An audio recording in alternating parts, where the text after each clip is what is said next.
కన్నుల పండువల శివపార్వతుల కళ్యాణం, శివనామ స్మరణతో మార్మోగిన ఆలయాలు.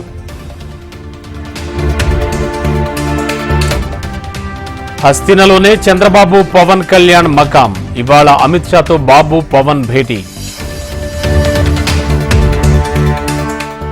హైదరాబాద్ నగర శిఖలో మరో మణిహారం, తొలి డబుల్ డెక్కర్ కారిడార్ కు నేడు శంకుస్థాపన చేయనున్న సీఎం రేవంత్.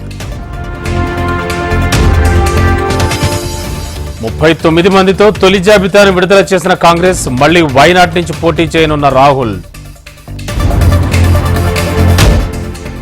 ఈ నెల 11న తెలంగాణ బీజేపీ రెండో జాబితా రిలీజ్, ఆశావాహుల్లో నెలకొన్న ఉత్కంఠ. మహబూబ్ నగర్ స్థానిక సంస్థల ఎమ్మెల్సీ కాంగ్రెస్ అభ్యర్థిగా మన్నె జీవన్ రెడ్డి అధికారికంగా ప్రకటించిన కాంగ్రెస్ అధిష్టానం. ఈ నెల 11న మణుగూరులో ప్రజాదీవెన సభ, సీఎం హోదాలో పర్యటించనున్న రేవంత్ రెడ్డి.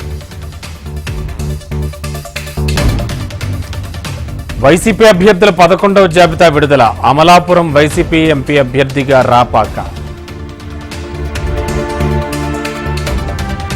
వెంటిలేటర్పై ఉన్న టీడీపీని బతికించుకునేందుకు బాబు పొత్తు యత్నం, దింపుడు కళ్యాణ ఆశలతో ఢిల్లీకి వెళ్లారని వైసీపీ నేత సజ్జల విమర్శలు. ఈ నెల 11 నుంచి 25 వరకు టీడీపీ ప్రజాగళం సభలు, ఎన్నికలకు ప్రజలను సమాయత్తం చేయనున్న చంద్రబాబు. హరిరామ జోగయ్య సంచలన ప్రకటన, కాపు సంక్షేమ సేన రద్దు చేస్తున్నట్లు వెల్లడి.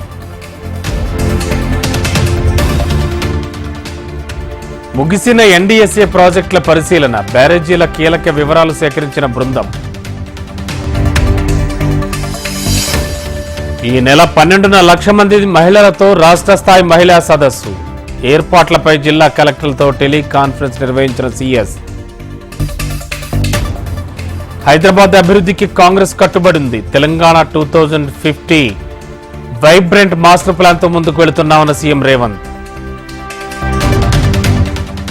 రేవంత్ రెడ్డి రేసు గుర్రం కాదు, గుడ్డి గుర్రం, జీవో 3 రద్దు చేసే వరకు లీగల్ గా పోరాడతామన్న ఎమ్మెల్సీ కవిత. రాజ్యసభకు సమాజ సేవకురాలు సుధామూర్తి నామినేట్, నారీ శక్తికి నిదర్శనమన్న ప్రధాని మోడీ. మహిళా దినోత్సవం సందర్భంగా ప్రధాని మోడీ శుభవార్త, సిలిండర్ పై 100 రూపాయలు తగ్గిస్తున్నట్లు ప్రకటన. ఏజెన్సీలో మావోయిస్టు కరపత్రాల కలకలం, గాలింపు ముమ్మరం చేసిన పోలీసు దళాలు.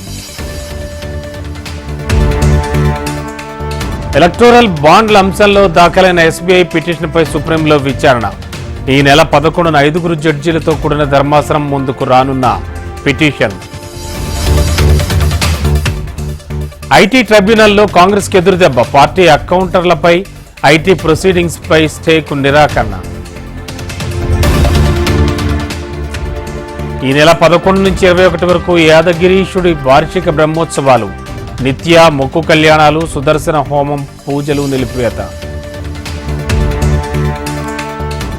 మే 10 నుంచి కేదార్నాథుడి దర్శనం ప్రకటించిన ఆలయ కమిటీ. నైజీరియాలో పాఠశాలపై సాయుధుల దాడి, 287 మంది విద్యార్థుల కిడ్నాప్. 5వ టెస్టులోనూ టీమిండియా ఆధిక్యం, 2 సెంచరీలతో 3 హాఫ్ సెంచరీలతో అదిరిన ఇన్నింగ్స్.